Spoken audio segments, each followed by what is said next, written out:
Исус ни предупреждава в Лука 21 глава, 34 стих.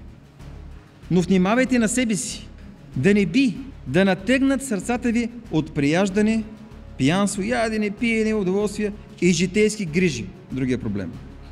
И да ви постигне оня ден внезапно като примка. Ще живеем ли като нови хора от днеска? Беше лято, лятото свърши. Бог да ни благослови. Да вземем това решение. Да запретнем ръкави. Иска се подготовка. Всеки ден. Сериозно учава на Библията.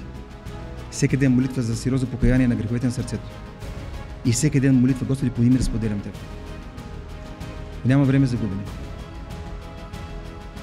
Времето е бързо. Бог да ни благослови да вземем това решение и никой един от нас да не изтърве полета към небесната сватба. Амин.